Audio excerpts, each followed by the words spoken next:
So it's an honor to be in today's last panel. It's a true honor to have both PRISA Group and Paulson, Puerto Rico be in this panel. If you're care or you're interested in what is happening in Puerto Rico, you just need to follow these two companies. They are a barometer of where the economy in Puerto Rico is going. And before we start the conversation, is it typical to have two competitors in the same stage? I don't think we're competitors Completely agree. to begin with. We were having that conversation before we started, and one of the things I've seen in the ICON conference, sometimes there's a misconception that people are competitors, and that's not true. Yeah, we've never seen it that way, and I think that there's a misconception about that locally. I think the local private sector is very much like, well, the pie is this big, and so you take more of mine, then I take more.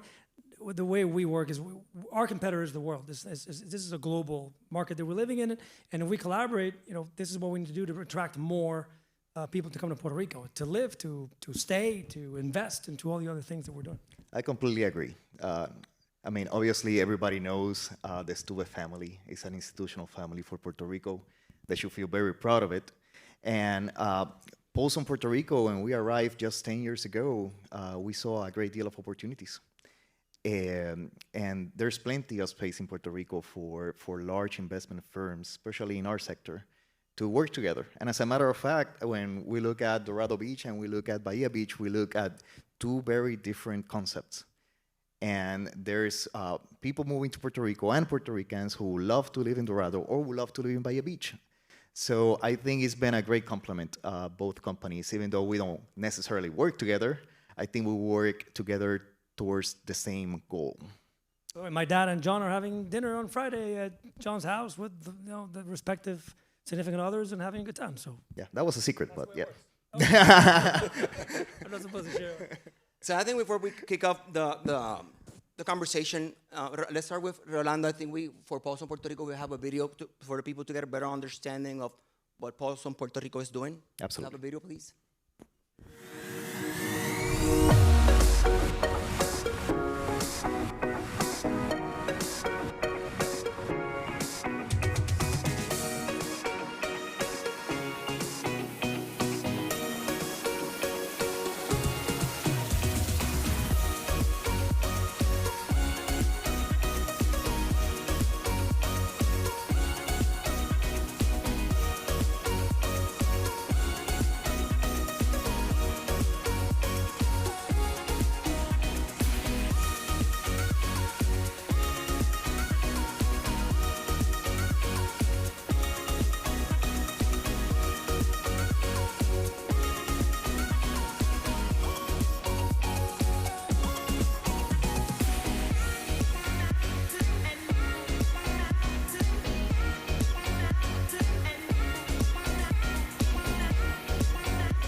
I think we're going to talk about a diversified portfolio very soon, so I think that's a good summary. We also have a video also for PRISA.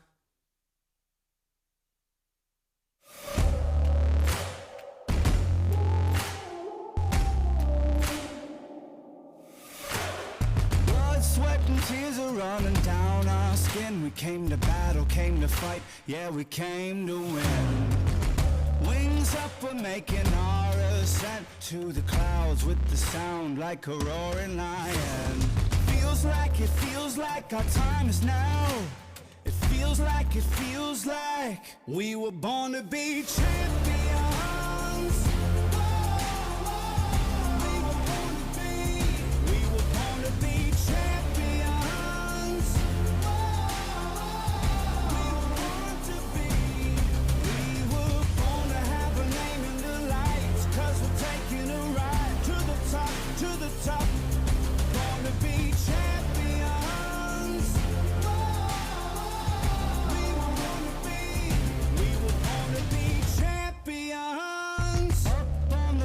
Gonna take our place like the kings and the queens of the human race. The clock is ticking, there's no time to waste. Gotta hustle, flex some muscle, leaving dirt in their face.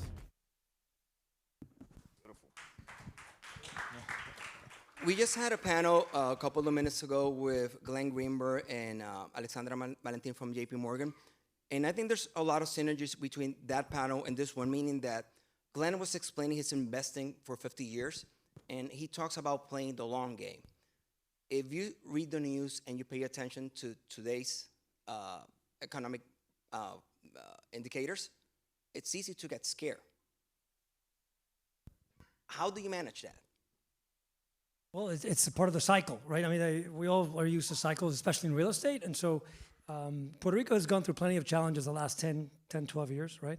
And we've survived, and I think we're stronger, all of us. And so, hey, it's another day at the office, right? It's proceed carefully, it's be cautious. There are plenty of challenges we're all dealing with. I mean, construction costs continue to go up. Federal funds are not trickling out as much as we'd like. Permits are very difficult to come by. Labor is tough to, we're an island, we can't get enough labor. I mean, we all have the same issues we're dealing with. So we're proceeding very carefully. We're being conservative. I don't want to say slowed down a little bit, but again, we're proceeding much carefully. I think it's time to be cautious. But I think that it's going to come back, like everything, right? You have to have your reserves, you have to be conservative, and everything will come back soon. And I think Puerto Rico has a lot going for it. I love the name of your panel, doubling down. I mean, we're doubling down in Dorado Beach, to give you an example. We're spending $75 million in amenities in the next 5 years. And, we announced that in December. People are like, really? Like, you guys are doing that? Yeah. I mean, this is a long game. This is not about the next year or two. I think we still have another 15, 20 years of work there. And so we're building for the future, and we're well capitalized, and we're patient, and we're not desperate. And so I think people appreciate that. People that are coming to live in our communities and pursue a lifestyle in Dorado are saying, hey, I mean, I believe in the long-term vision of these people. We just built a hospital. We finished about a year and a half ago. We did sell it and put it in good hands. Orlando Health is a great group, nonprofit from Florida. And again, our probably $20 to $30 million range units are moving slower than before, but that's okay, because once they're built and once they're finished and people see the product, then I think they're gonna jump. In the beginning, it's record-breaking prices in Puerto Rico. So, it's about being patient, about holding power, and believing in the future, in the long-term future, which I think is the key. Thanks for the compliment on the title of the panel. However, I stole this from you, because last year at the conference, you said, despite of all what's happening in the company, we're doubling down. Yeah. So I took that from you. Yeah. Things were not as uncertain as they were now, but still, yeah. You're still doubling down. We're still doubling down. So, Rolando, just jumping into the luxury market, again, we see the readings on the markets, and however, both of your companies are building more expensive houses. It's kind of you're going against the current. Mm-hmm. How do you see that how is the market adapting where, like probably 5 years ago, the price point of houses were X, and now they're probably 2, 3X? I could not agree more with Federico with regards to what the strategy is precisely the same. Nevertheless, adapting successfully to market changes is crucial. That's what we do every day as investors. And we could go back to difficult markets, in our case, going back to 2012. Not only in Puerto Rico, also in the US.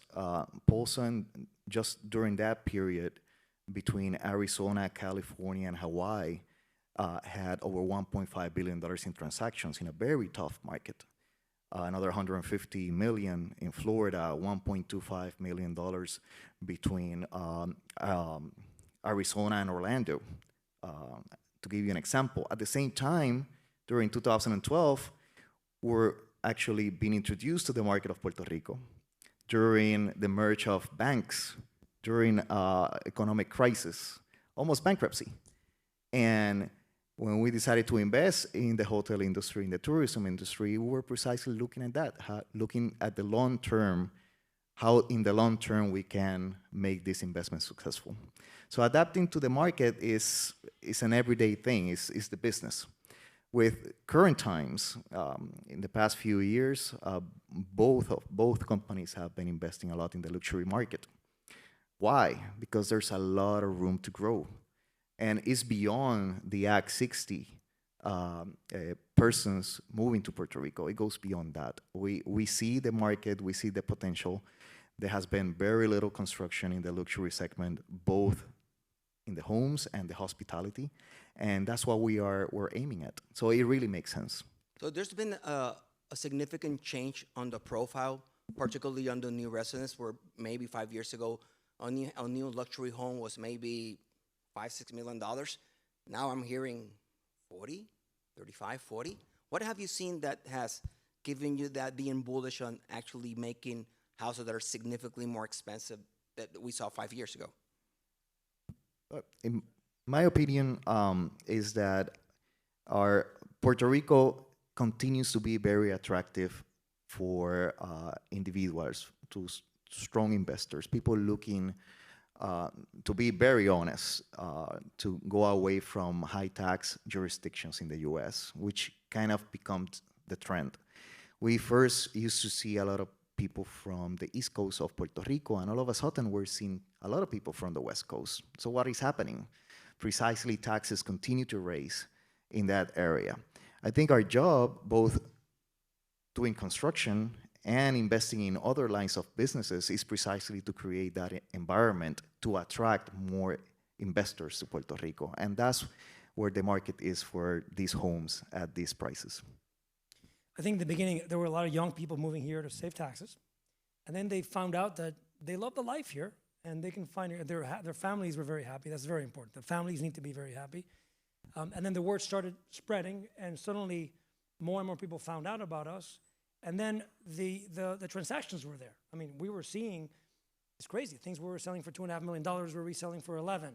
Things we were selling for 14, we're selling for 32. Now, there weren't 20 of those transactions, but there were enough of them that we felt, you know what, we have a long-term value here that we've created, and now we're going to pursue it. And so, again, we're not selling, in our case, we're not selling 35 units at $30 million. We're selling 10 units. It's a niche market. Yeah, I mean, we're selling 10 units. It's just like building a hotel. Each whole unit is a $40 million hotel. And again, I'm very, very, very pleased about the people that are moving here. And it's amazing. In Dorado, we've just met some incredible people. Let's just say people who are totally committed to making a difference on the island. It's not just about buying a home. It's about investing. It's about making a difference in the nonprofits, in our community, putting not just their money, but their time, their resources, their passion into a lot of great projects, and we're seeing the benefits of that as a result. So one thing that I've noticed across the board, and pretty much not only Puerto Rico, but most of the jurisdictions, maybe other than Miami, there's been a dip in the resale market. How has that changed your business on new projects? Or what are you doing to mitigate? Well, on my side, I think we're still trying to understand what's happening. We're investigating the Act 60 data to understand, okay, are there less people interested in Puerto Rico? I think it's normal right now that the market is uncertain. Less people are expecting to make, taxable income. And so they're saying, well, okay, let me see what happens. It's normal. It's going to come back. I think, it's the U.S. economy. All of this is involved. The U.S. economy bounces back. It's going to be okay. So again, because we're playing the long-term game here, we have no qualms. It takes you a little bit longer, no problem. Keep going. You have reserves. You have patience. This is not a quick return thing. And that's how we built Dorado. We've been there for 30 years, right? It's, 1 or 2 more years, fine. So we're bullish on that. It's certainly.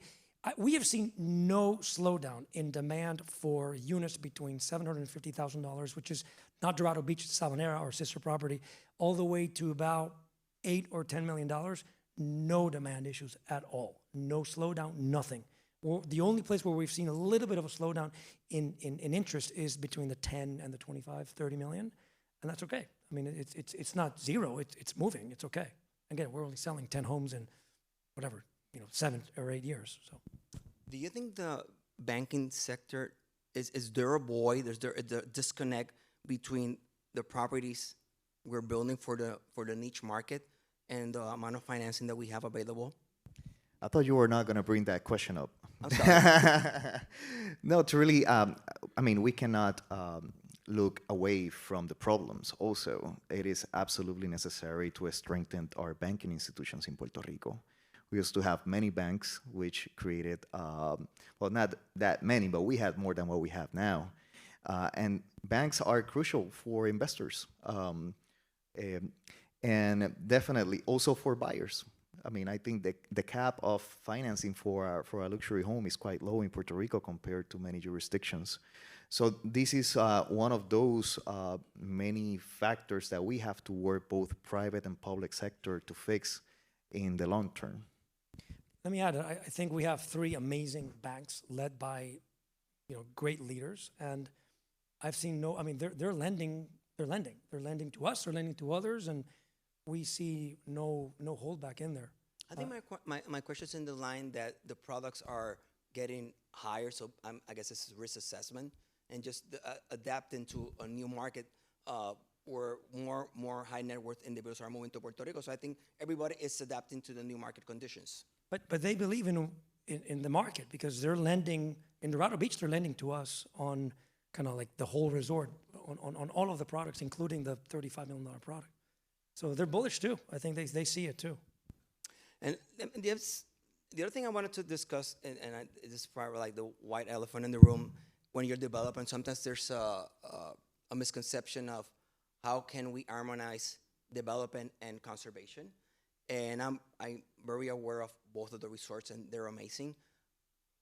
There's been negative press about actually if it's a myth, or how would you say that both of your companies are trying to keep creating good products, but at the same time saving and taking care of the environment? I think we both our resorts do a great job handling the topic. From the very beginning, since 2008, when the San Luis Bahia Beach was built, the foundation Soul of Bahia was created precisely to look at the topic, to be part of the community. And nowadays, it's more and more important, not only in the residential sector, in the hospitality. People are looking for experiences, of course, are looking for wonderful accommodations, but they also want to be part of something else. The environment, the community. And when we develop precisely with that in mind, because we are not selling, we're selling a home, we're not selling a property. We're doing so in the same way in Condado. We recently began the construction of the Vanderbilt residences. In the heart of Condado, it's going to be a stunning building. I think it's going to be iconic and a really landmark, like many of our other properties, like La Concha and the Vanderbilt Hotel. And when we began the construction of the Vanderbilt residences, together with it and the rest of our properties, we decided to create Soul of Condado, Alma de Condado, which we have not made public just yet, but internally within our assets, we have done so, imitating the formula of Bahia.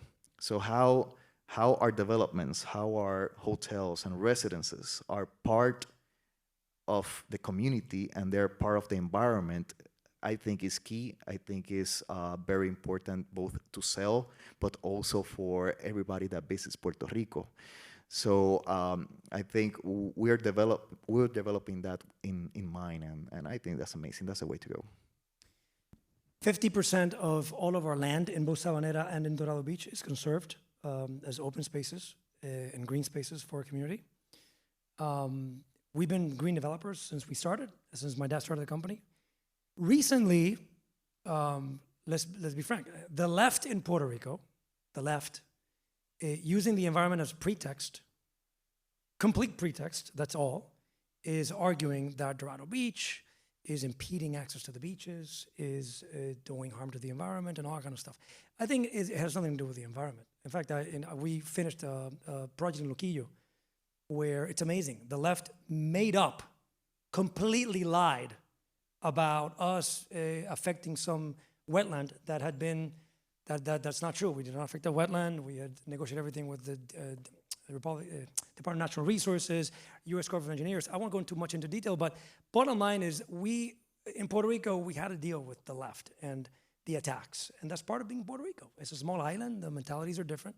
And, and most recently, we're dealing with people that are saying they're going to mount a permanent campamento, right, in front of our beaches. in order to bring attention to access to beaches in Puerto Rico.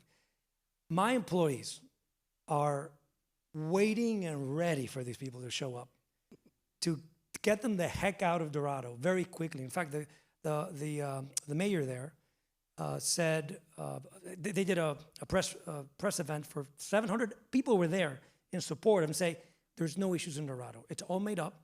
You dare come here, you'll be out of here very quickly. We promise that to you. So you know what? We got to defend what's right. We got to defend people like us who do things right, who follow all the rules and regulations, need to stand up, and we need to be brave and say no. We're going to defend people like us who do things right. And we know that it's not about the environment. So again, it's part of doing business in Puerto Rico. I think, listen, sometimes I think that rocket scientists have a probably easier job than large-scale development on this island, you know? But it is what it is. It's okay. There's also full of opportunities. And so, and the barriers to entry are high too. And so people like us who've been here for a long time can figure it out. But so we'll see. It's part of our jobs. What can I say? Now you just mentioned things that are difficult and challenging to do. Hotels take a long time to build in Puerto Rico.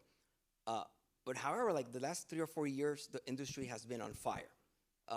Record-breaking sales and attendance, ADR, I mean, people trading hotels. I mean, can you elaborate on both the Vanderbilt and La Concha? And I think you guys are bringing the Rosewood to the district? Nope. It's Hilton. The hotel, Hilton. So you can elaborate what's in the market that all of the southern Puerto Rico has become such a hot destination? Well, like we say, we invested in hotels in very tough times, and we went through Zika, and went to Maria, and went to chikungunya, and earthquakes, and blackouts. Who knows? Everything has happened. And yes, after the pandemic, we've seen the hospitality sector has seen a very strong comeback. And with regards to what our formula is, yes, we are integrating both residences and the hotels as one in many ways possible. The figure of the condo hotel in Puerto Rico is most recent, very common in many countries, but in Puerto Rico not well developed. With the new Act 60, some amendments to it is facilitating the construction of condo hotels in Puerto Rico. It's great because you can do a combination of facilities for rooms and homes, and they can share time. So it's a very great concept, and we're aiming and we're investing in this type.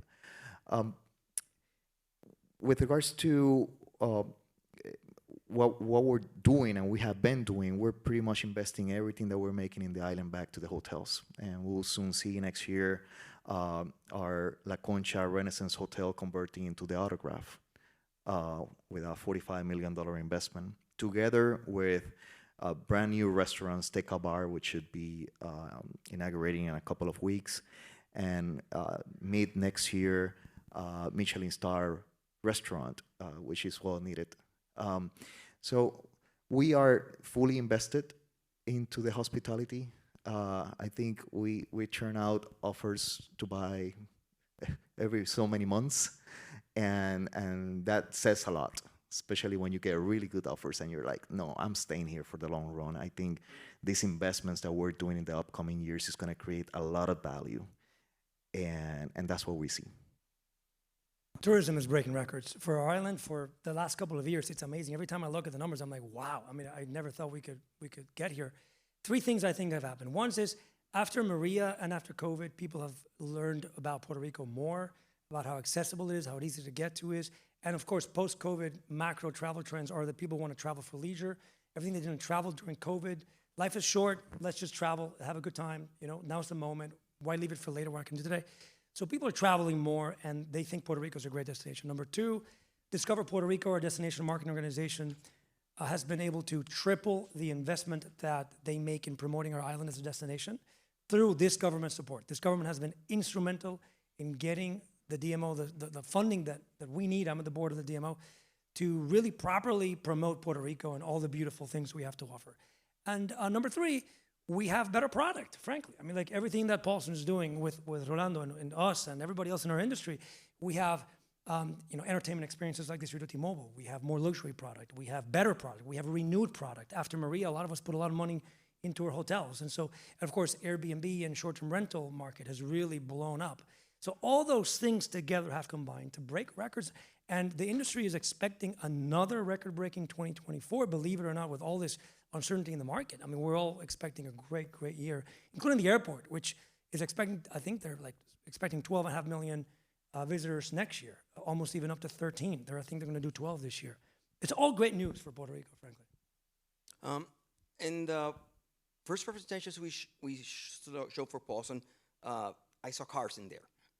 A lot of people think of you as hotels and luxury. You have diversify. Can you care to elaborate what? Absolutely. Absolutely. Well, when people think about Paulson and they think about Paulson, Puerto Rico, they think real estate. They think hotels, they think developments, office buildings, parking lots, restaurants. That's what we've been doing. At the same time, we, like I said, we have to create an environment to bring people to move to Puerto Rico. For people to be able to buy a home, to buy a $30, $40 million home, we also have to facilitate many things. Restaurants, and of course, cars. And when we were doing market studies, and we do it across the board in different lines of businesses, we saw a great potential to grow in the car segment. Puerto Ricans love cars, you know that. But also we found that in many brands, especially the high-end brands, there were so many limitations. The amount of vehicles allocated to Puerto Rico were substantially lower in comparison to other jurisdictions. And we found a great deal of opportunity to grow. We acquired many of the luxury brands, specifically Gomez Hermanos first, with Porsche and Maserati and Bentley and Ferrari and Lamborghini, all these wonderful brands, which had a very small allocation done to Puerto Rico. So we, for the past couple of years, year and a half, we've been working on precisely increasing those allocations. So when people look at Puerto Rico, they look at a beautiful home, they need a car. In Puerto Rico, you always need a car. You need hospitals, you need schools, you need restaurants, you know, of your life. So we saw a great deal of opportunity in that segment, and we went in, and we're looking at record-breaking sales for all of our dealerships during this year. I believe we have a video for the district live. T-Mobile.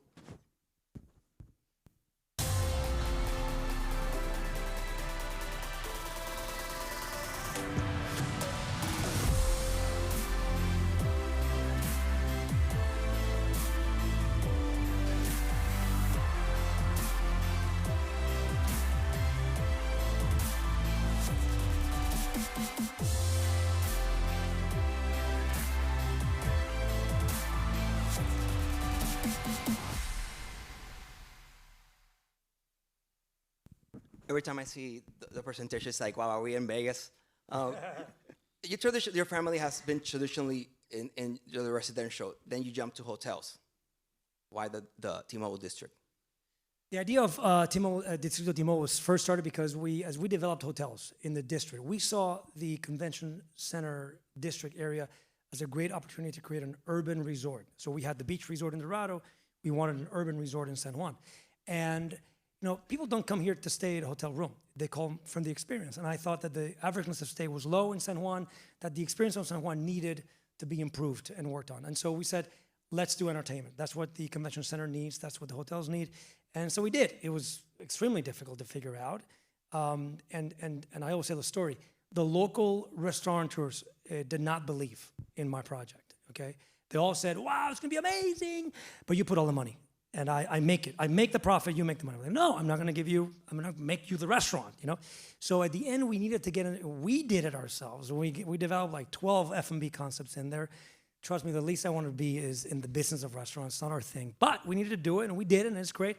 And now Distrito T-Mobile, which is composed, as some of you know, Coca-Cola Music Hall, 5,000 spectator theater, 900-seat VIP movie experience, a loft hotel, food and beverage, and family entertainment, and a bunch of other stuff. You know, it's going to do 3.2 million people this year in visitors. I mean, that's surpassing any of our expectations. It's selling very well, but it took incredible amounts of capital and wherewithal, and it's I mean, I compared to brain surgery. It was very difficult, but it's there, it's working. We're gonna be hosting New Year's Rockin' Eve with Ryan Seacrest again this year for the third time, live to over 35 million viewers in the U.S. mainland and across the world. That's very exciting. I think it puts Puerto Rico on the map again. Like, wow, forward-looking infrastructure, modern. That's the Puerto Rico. By the way, everything in there is authentic to Puerto Rico. You cannot find it anywhere. It's representative. It's the Spanish heritage. It's the sports and it has the music, the culture, the Puerto Rican food. I mean, all these kind of things. It's very local, and I think Puerto Rico deserves a great place to have a good time. It doesn't have to be this dilapidated, terrible parking, terrible security, all that kind of stuff. And so, yeah, I never thought we would be in the restaurant business, but now we have like 12 more, and it's complicated, but it's fun. It's fun, right? And I think it's doing well. Very proud of that. One of the things that I find interesting listening to how you describe both of your companies, you have your core businesses, but however, there were some parts of the market that were not served correctly, the car industry, the entertainment industry. Do you see other segments that we need other players to come in and help bring Puerto Rico to a higher level? Absolutely. I think we have a lot of room to grow both in the health, education, as a matter of fact, and playing out services. And it goes together with creating a good environment for both investors and Puerto Ricans. And it's no news. I mean, we hear every day about the crisis on the hospital industries, the health. And we see a great deal of what we saw in distressed assets, such as hotels or real estate or cars. We see a great deal when we study this. Not necessarily our line of businesses will be involved because we're very niche to where we are, but we do study them, and we see both in the health and the education area a great deal of opportunities for investment. Do you have an appetite to do another hospital? I was going to say, it was funny for you to mention that because I thought exactly the same thing about health. It took us 18 years to figure out how to build the most incredible, top-notch hospital on the island, and then we found out it's very complicated. And we put it in good hands. We sold it. We did well. We put it in Orlando Health, great nonprofit.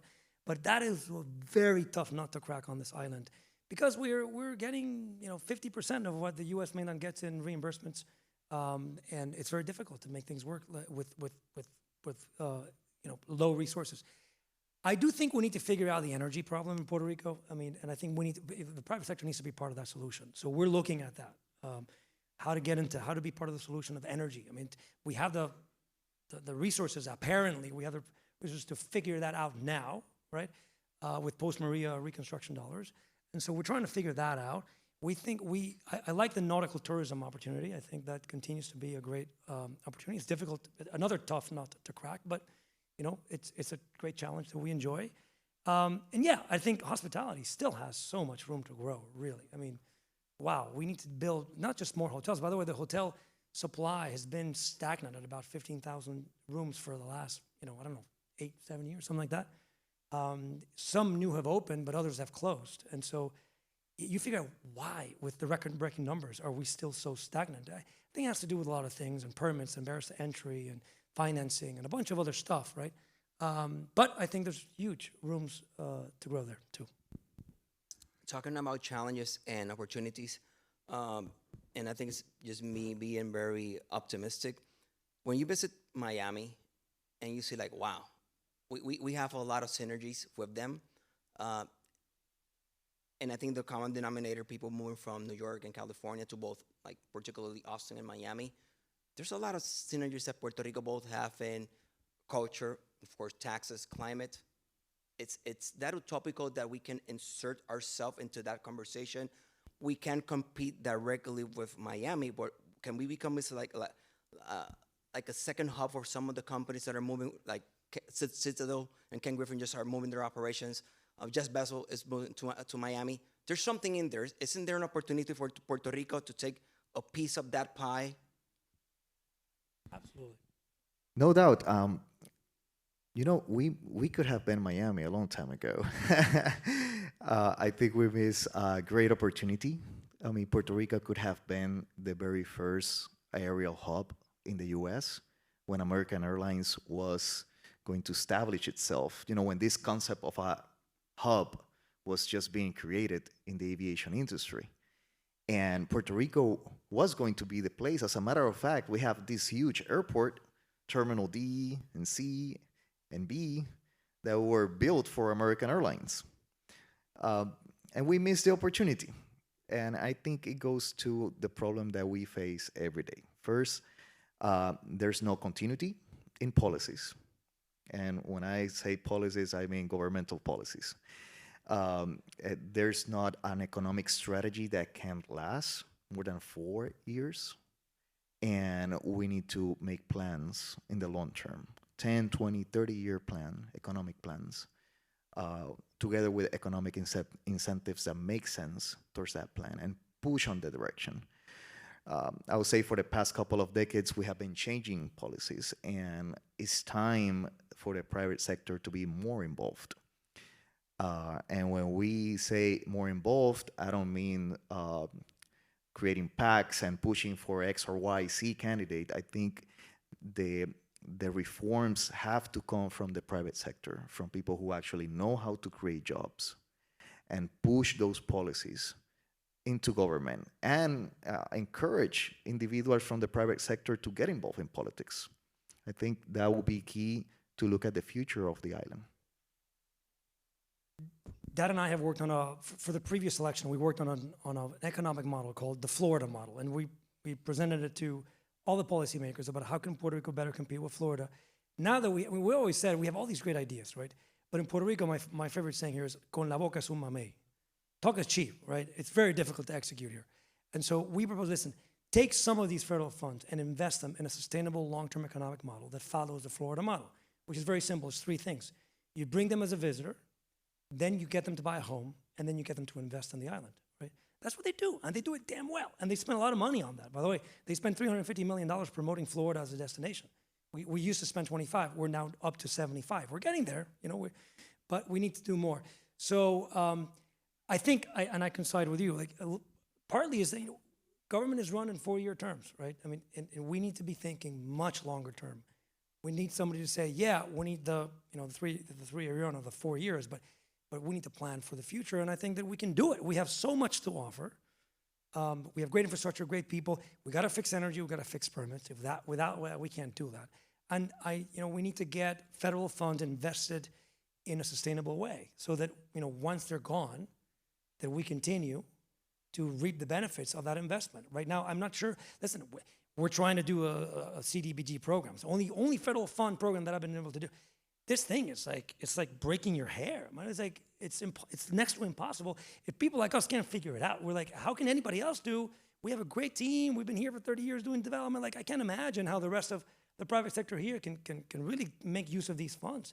It's really difficult. Whose fault is it? I don't know. Whether it's the federal government, it's local. I still can't figure it out. But again, it's about investing in a long-term way. Going back to the beginning. It's about taking the long route that you mentioned, and we need to get our politicians to think that way about the future of Puerto Rico. So before we open the floor to questions, I would like to hear for our audience, what's next for Paulson, Puerto Rico, and for PRISA? Rolando? With us, we have a 2-year investment plan of over $600 million. Mostly are residential, continue to be residential. We are continuing to enhance our current properties. We have some great news coming up that I cannot announce regarding flags, regarding new venues, but we're really aiming to continue to develop the Condado area. I think with regards, just like we did with the card industry, I think we're going to see a great deal of growth in that industry segment. And we constantly invest in other lines of businesses that are not necessarily what we do, but when we see the opportunity, we do it. We do it very quietly, and mostly we do with local businessmen and women that need that push, that need that investment. So that's what we will continue to do in the upcoming years. So Ricky, in Dorado, we keep developing homes. We're spending a lot of money in amenities. We believe in the long-term success of the resort. So we're doing a farm. We're doing a market. We're doing restaurants. We're redoing a lot of our stuff. We're spending $20 million in redoing our golf course that was closed, West Course. A kids club, you name it. We're doing that. Pickleball court. We just opened 4 pickles and 2 paddles, and that's the new craze. And now the tennis people are fighting with pickle people. No, you guys are not for real. You should see the chats. Yeah, we're gonna manage that. But anyways, we just recently closed club membership for outside of the resort, and that's been a lot of people are like, whoa, that's a major strategy change. But the 75 million we pay from the proceeds of the residential sales, and so we need to make sure that our values are protected, and that and that people who want to join us are put their share of those 75 million bucks. And then in South Atlanta, we keep building. We're doing a new restaurant with Willow Bennett, which we made public, and that's a great chef. We're doing a market there, new playgrounds. We just opened a $50 million TASIS Wellness and Athletic Center, our school there, which people are loving it. We got amazing support from Act 60 families that are now enabling us to do incredible stuff for our teachers, our faculty, and our curriculum. And then in San Juan, we keep building Distrito T-Mobile. We have new retail coming. We're opening our first retail shop in December, our second one in February. We have 150 employee new office space that's coming. Money Group, opening up in February, I think. We got more office, more stuff, more sponsorships. And then we're building two Hilton hotels, 250 total keys in there next to Distrito T-Mobile. That should close in December. And we're building residential there too. That should close sometime in second quarter of next year. We think it's a great place to live next to all this entertainment and all the beautiful views and accessible and safe and all that. And then of course we have a bunch of other stuff that's in the works, but that we can still share. But Next year we'll talk about that one. Yeah, of course. Any questions for our guest today? Mike's here, over to my left.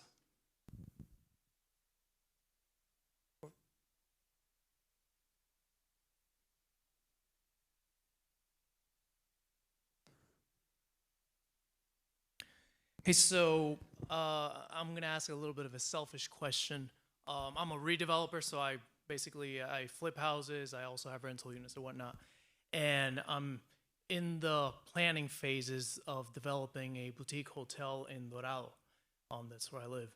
And I don't know, I guess from titans in the space, I'd like to get some insights of what that would entail, how to bring the best value, quality, and experience to guests, and just get your insights. Because I mean, I've been to both your properties. I've been to St. Regis, stayed there, been to Dollar Beach. I love everything you guys are doing. So I'd like to get some insights on that. May I ask how big is the property? It's a boutique, 40, so far we're probably gonna be around 40 keys. Well, listen, I'd be happy to talk to you offline. I think the more we develop the tourism ecosystem in all of our regions, the better it is at the end of the day. Right?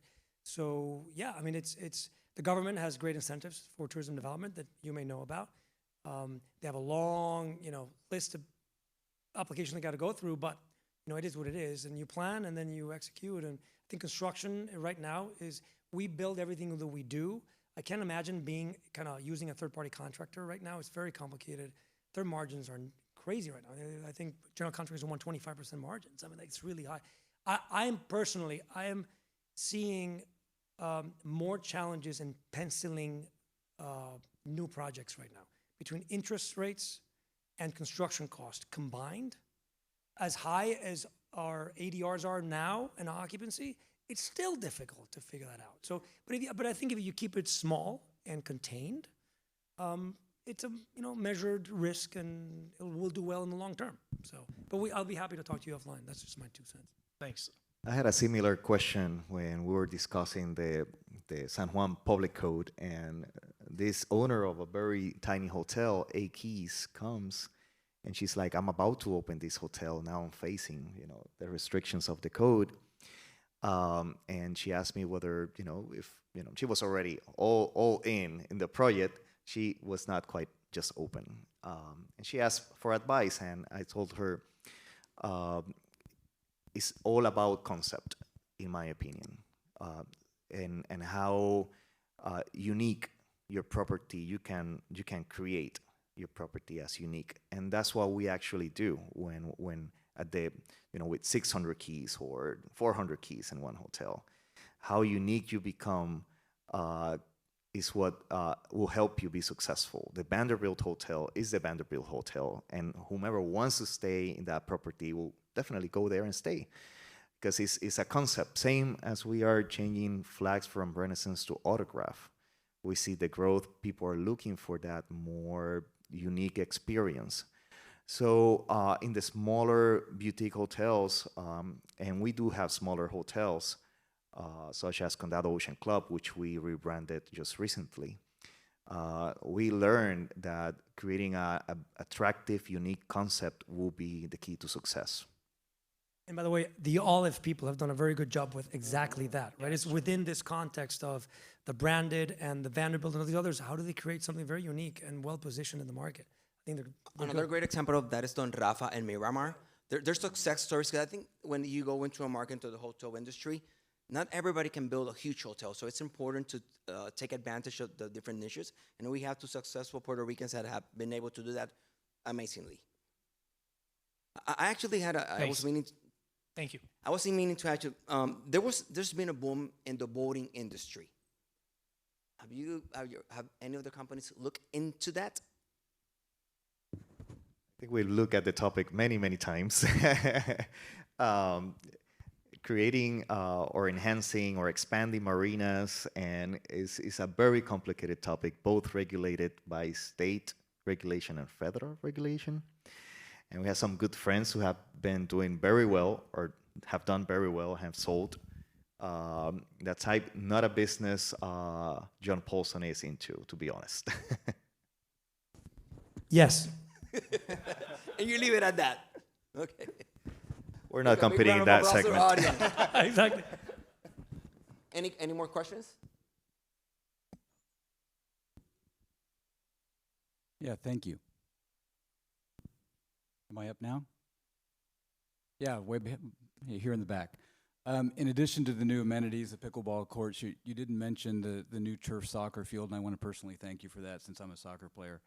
Now, Appreciate it. if I could only channel my 30-year-old legs, we'd all be good. But I had to convince my dad to do artificial turf. I can tell you that. That was a good conversation. yeah, love the facility. It's outstanding. I'm bullish and optimistic, as you are, in long-term prospects here for various markets. In particular, I'm interested in the real estate market. What do you see as, you talked about this as a time for maybe some conservatism. What are some of the storm clouds that you see both in the short term and the long term that would maybe temper some of that bullishness?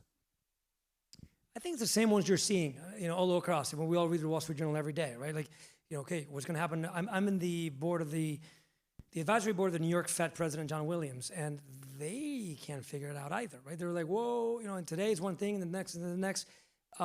Contrary to the latest Wall Street Journal stuff, I think they're thinking that they may have to raise rates still, and what does that entail? And what is, how do people react to that? And that uncertainty, well, how much higher is this going to go, right? And when is inflation finally under control? I think that while it is under control in the States, I think Puerto Rico is a different topic, right? We're still seeing, I'm still seeing inflationary pressures all over the place. Before I used to work with the same people. We put a budget number, we go. Now I'm going to go talk to 3 people, and it's amazing. Just last week, I said, that's too expensive, guys. The same guy that we've always worked in, I told my guys, find other options. The moment we made one call, we didn't even get a number. The original number guy came down $100,000 from 300. If we don't do that, then you're going to miss out, and it's going to be unsustainable, right? Because things won't pencil.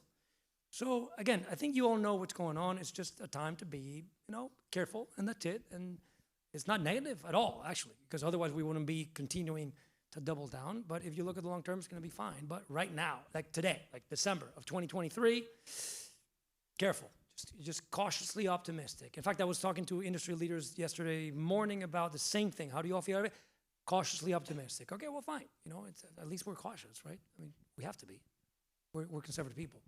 You have two large companies continuing to invest in the real estate. We have slowed down the speed, but we have not stopped. Exactly, that's a good way. For example, we have currently 4 homes being built in Atlantic Drive. By this time, probably we have built 10 or 12. We decided to slow down, analyze the market, and see. In the measure that the U.S. economy goes back to the norm and taxable income becomes, a topic, we will get more and more people moving to Puerto Rico, without doubt. Because you talk to them, you're listening to their analysis. Individual investors moving to Puerto Rico plan their lives 5 to 10 years. It's interesting how they do the analysis. And what we hear, not only the analysis that we do, our analysts who are constantly, every day analyzing data, every day, business opportunities or the market. We are optimistic on what will happen. We're being cautious. Yeah, let me add something that I think is important that we haven't touched upon. I think there's a little bit, from what I hear, of concern about what happens with Act 60B on 2035.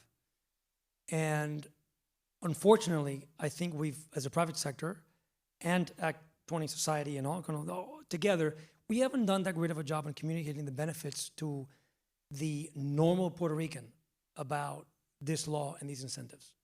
And so my dad, who is chairman of our company, whom I call our chief lobbyist, is spending a lot of time in creating a marketing campaign that we're going to spend about $2 million on to educate, the normal, Juan del Pueblo, John Doe, whatever, about what's in it for you and you and you from this law. Because now we're only leaving the microphone to the left of Puerto Rico. Again, using Act 60 as a pretext.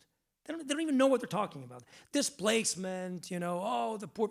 No, they're actually inventing facts. We have the right facts, but if we don't share them, we wouldn't promote them, we're never going to get our message across. And so I think we're going to be spending a lot of time on that in the next year or so, create the awareness of the great and amazing impact that Puerto Rico is receiving from this law. It's going to cost money, but we got to do it. We got to do it. We got to promote it.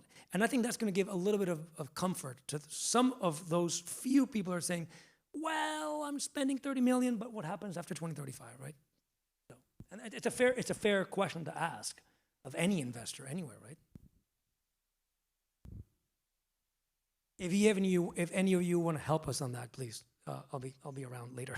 Actually, Federico, we need help. Again, we can't do it alone, right? It has to be like a whole. And Federico, I think industry. that's one of the reasons we're doing that at Icon, to just create a platform so we can have that conversation with facts. Awesome. Hi, I have a question. So talking about that, I come from the group of Puerto Ricans that left and came back, 20-year-olds, I'm young. And I was gonna talk about that narrative that the left is talking about, because people my age wanna know about the other side. That also matters.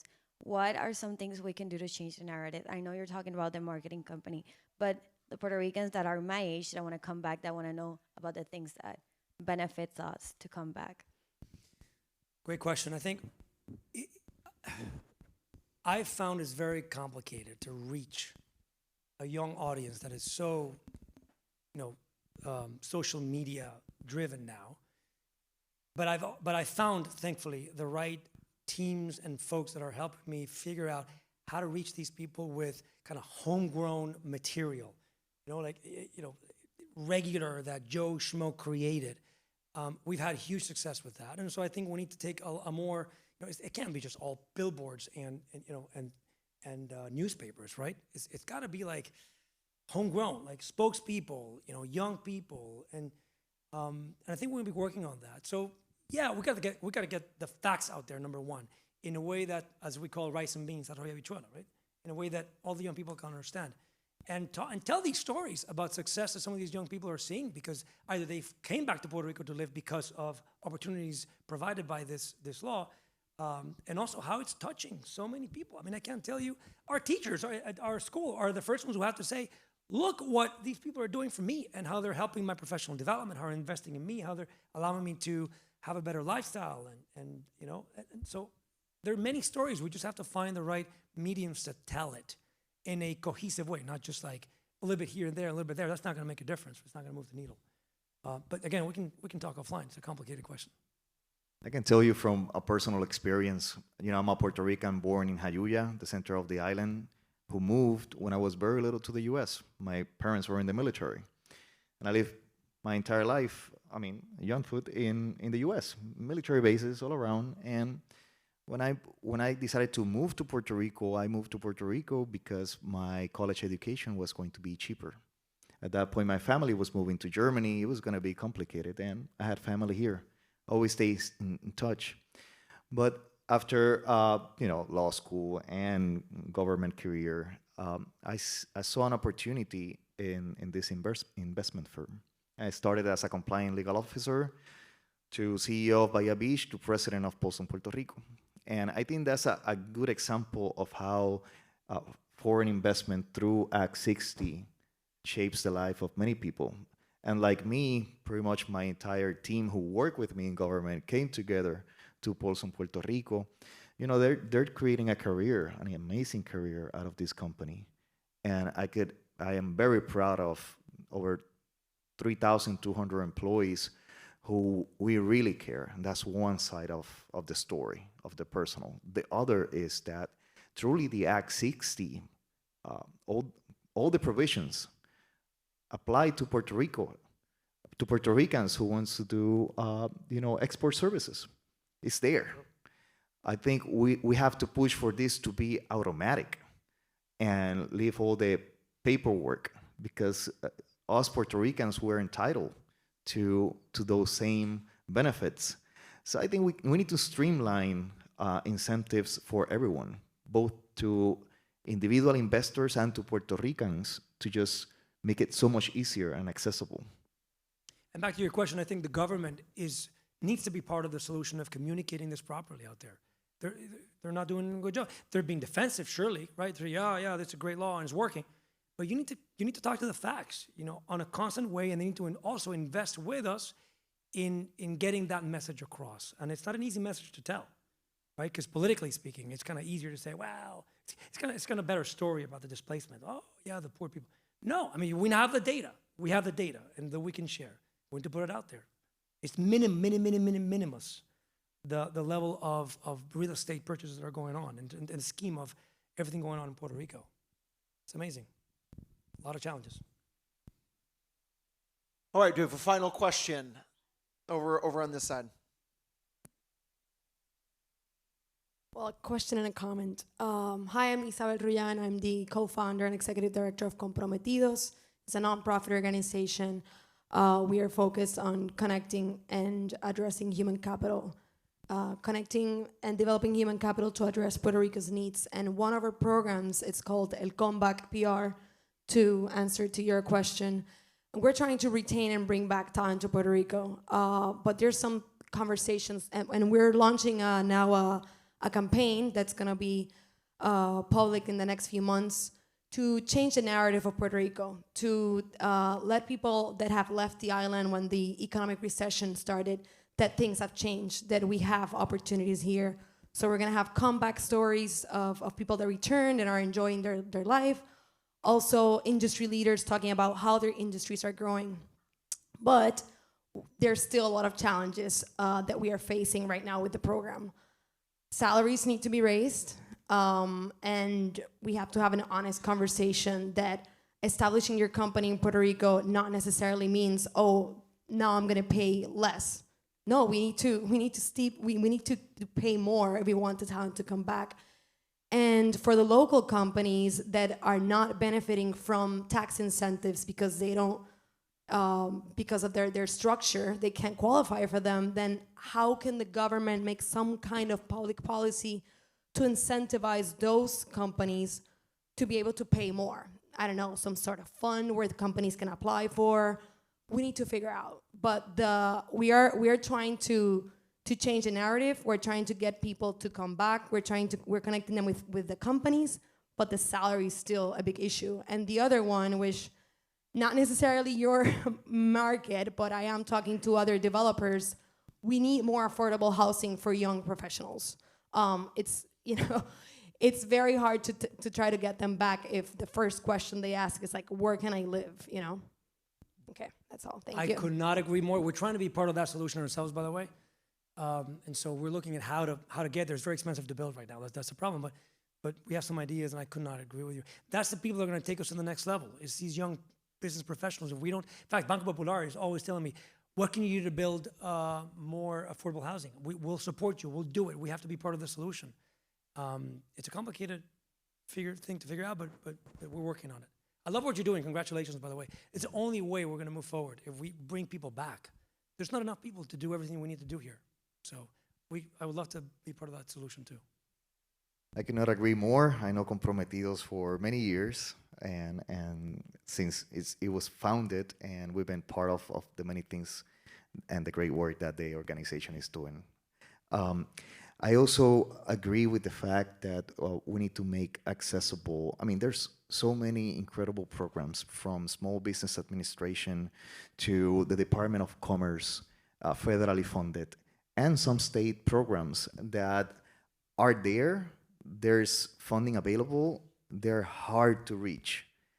How to streamline, again, those programs into small businesses for allowing them to grow is something that we have to figure out. How we can somehow make all these forms and documentation that had to be sent to become digitally with regards to the local government specifically, and streamline those processes. Definitely both the federal and the state government have a lot to do. The second part is that large businesses such as ourselves, we need to ensure that as much as possible, we encourage the acquisitions of goods and services to Puerto Rican local businesses. Because, you know, I think last year we bought $290 million in goods and services. And we aim as much as possible for those services and goods to be provided by local companies and businesses. So in a way that the larger companies also encourage that, it will provide an opportunity for the small businesses to create jobs and create you know, better payments for their employees. Gentlemen, it's been a pleasure.